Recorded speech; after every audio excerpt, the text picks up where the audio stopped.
Assalamualaikum warahmatullahi wabarakatuh. Good evening, ma'am. My name is Agrestesia, your student from Theory and Practice of Translation Class A. Okay, now I would like to explain what I have written in MidTest paper, but before I jump into the explanation, let me give a brief introduction about translations.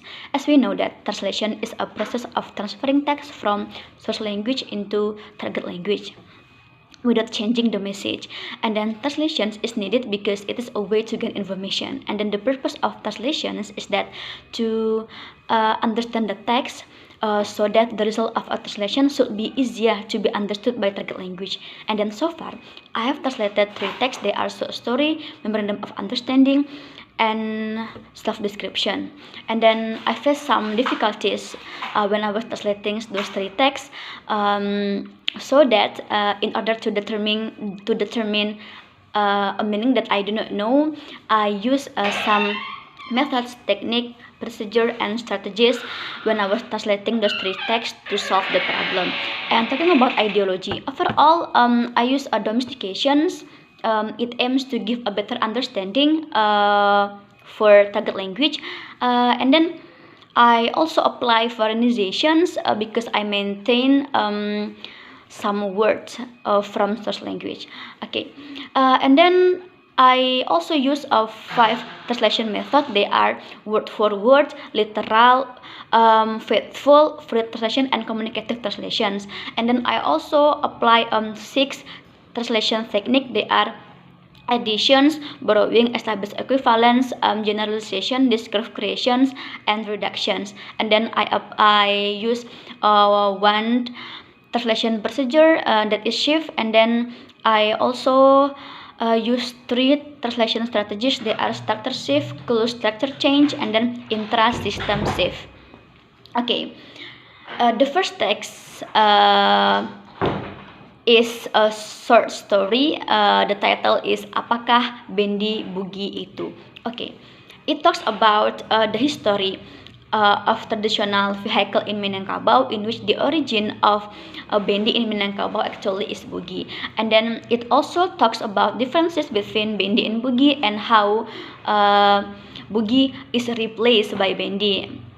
And it also and then the glory time of bendi also examined in this text. And then the problem that I found in this text is that there's a cultural word, so that it is hard for me to find the equivalent. Okay, and then talking about the method, I use word for word and then literal translations, but I develop the translation into a communicative translation, so that I think it will be easier to understand. And then I also use Google sometimes to find the equivalent of the word. And then for the technique, I also apply generalizations and then descriptive creation. For example, is apakah bendi bugi itu into what is bendi bugi. I don't translate bendi bugi.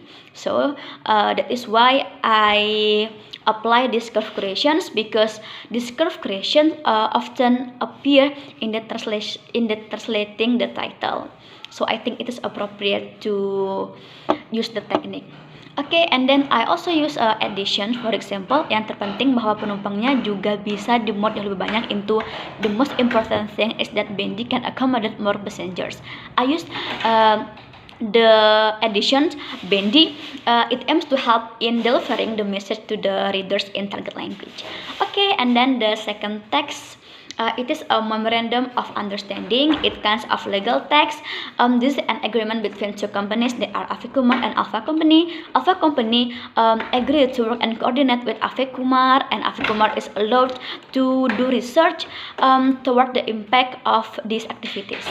Okay, and then the problem that I found in this text is that there are some words that I'm not familiar, so that I need to check my dictionary to know the meaning of those words. And then in translating this text, I use literal translations, and then I also use free translation and communicative translations. And then like previous text, sometimes I combine those words because I think it will make a natural sounds, translation sounds natural.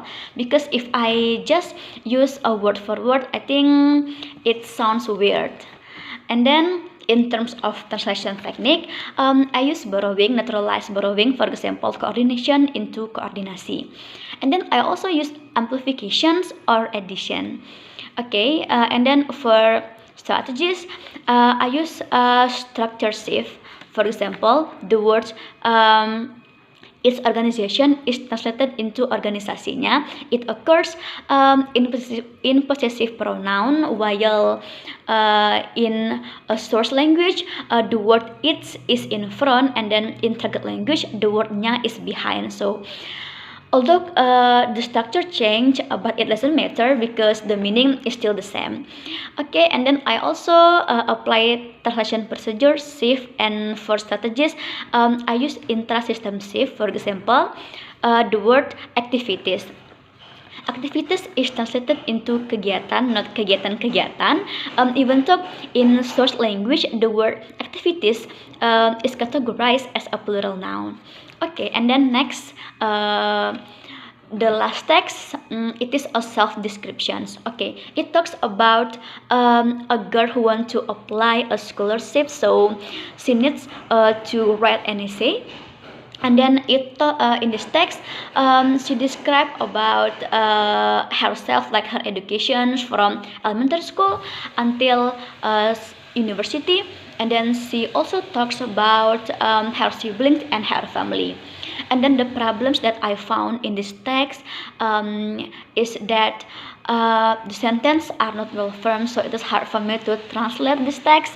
And then there are also some ambiguities and what we call it, and repetitions within the text.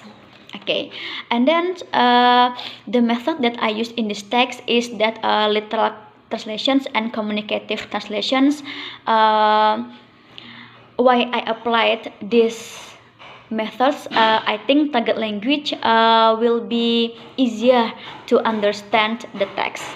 And then I also use a faithful translations. For example, is that sekolah menengah atas into senior high school. And then for the technique, I use established equivalence. For example, is hormat saya into best regard. If I choose the method word for word, I think it is not appropriate to put here, and it sounds weird also. And then I also use a reduction and additions. And then for the strategy, I use close structure change, because I rearrangement the constituent from saya terpilih menjadi into I am selected as a recipient. Okay, overall I translate this text as communicatively as possible, because I want to avoid ambiguity and repetition within the text. And then I also use translation technique such as additions to give understanding, and then I also use reductions. It aims to avoid repetition. Okay, and then in conclusions, those three texts actually I faced some different difficulties when I was translating those three texts, so that is why I apply different methods, technique, procedure, and strategies.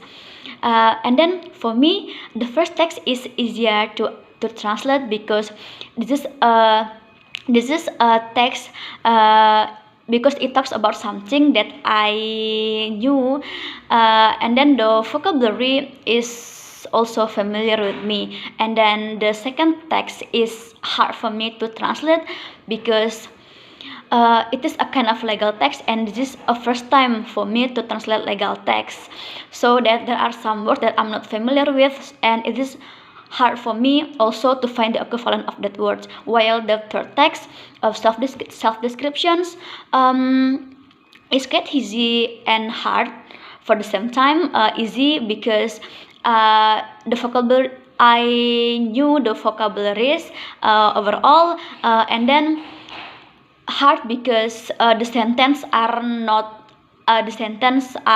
well formed, so it is hard for me to translate. And then I think that's all that I can say in this video. I'm sorry for my mistake, ma'am, and assalamualaikum warahmatullahi wabarakatuh.